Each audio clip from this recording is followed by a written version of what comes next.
creation with man as head, God's work and God's rest. Let us examine then the contents of this book in order. First, we have the creation in which man is found placed on earth as center and head. We have first the work of God, and then the rest of God. At the close of his work, rest from labor, without presenting the idea that anyone participated in it. God himself rested from his work. Man comes in to take his place then in happiness at its head. God's revelation given as to man's relationship with him. But here some brief general remarks deserve a place. This revelation from God is not a history by him of all that he has done, but what has been given to man for his profit, the truth as to what he has to say to. Its object is to communicate to man all that regards his own relationship with God. In connection with the second Adam he will know as he is known, and already, by means of the work of Christ, he has that unction of the Holy One by which he knows all things. But historically the revelation is partial. It communicates what is for the conscience and spiritual affections of man. The created world therefore is taken up as it subsists before the eyes of man, and he in the midst of it, and in so bringing it forward Genesis gives God's work as the author of it. What is here said is true of the whole Bible. Here it is evident in this, that nothing is said of the creation, but what places man in the position which God had made for him in the creation itself, or presents to him the sphere of his existence as being the work of God. Thus no mention is made of any heavenly beings. Nothing is said of their creation. We find them as soon as they are in relationship with men, although afterwards, as a truth, it is fully recognized of course that they are so created. God is creator of the material universe. Thus also, as regards this earth, except the fact of its creation, nothing is said of it beyond what relates to the present form of it. The fact is stated that God created all things, all men sees, all the material universe. In the beginning God created the heavens and the earth. What may have taken place between that time and the moment when the earth, for it only is then spoken of, was without form and void, is left in entire obscurity. Darkness was then upon the face of the deep, but the darkness is only spoken of as resting on the face of the deep. Out of chaos and darkness the earth prepared and furnished. From out of this state of chaos and darkness in which the earth then lay God brought it, first introducing light into it by his word, and then formed seas and dry land, and furnished it with plants and living creatures. In this earth, thus prepared and furnished, man, made after the image of God, is placed as Lord of all that was in it. Its fruits are given him for food, and God rests from his work, and distinguishes with his blessing the day which saw his labors closed. Man enjoyed the fruit of God's work rather than entered into the rest, for in nothing had he taken part in the work. Light and order out of darkness and confusion. The first 4 days, God brings light and order out of darkness and confusion. Light. The first day, the expanse is a scene of heavenly power over the earth. The second day, then he divided what was formed in orderly, on the one hand, from the moving powerful but shapeless mass of waters,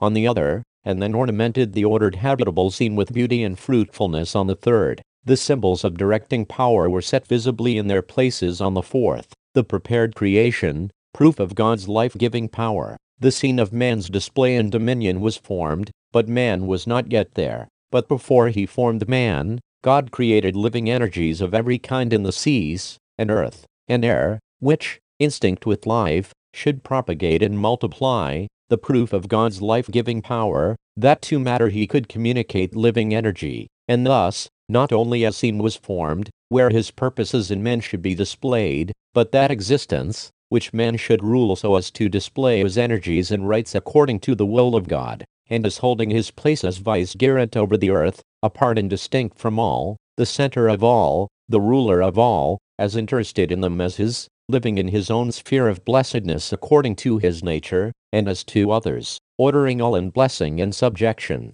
In the midst of all the prepared creation, in a word, man is set. Man formed a living soul in immediate connection with God. But this was not all. He was not to spring out of matter by the mere will of God, as the beasts, by that power which calls things that are not as though they were, and they are. God formed man out of the dust, and when formed breathed from himself into his nostrils the breath of life, and thus man became a living soul in immediate connection with God himself. As the apostle states elsewhere, we also are his offspring. It is not said let the earth bring forth, but let us make, and he made man in his likeness, created him indeed to multiply as the other living creatures, but gave him dominion over them, and made him the center and head of God's creation on the earth. The seeds of the fruitful earth were given to him, the green herb and its increase to the beasts. Death and violence were not yet. Nothing can be more marked than the distinction of man, of that being in whom the purposes of God also were to be fulfilled.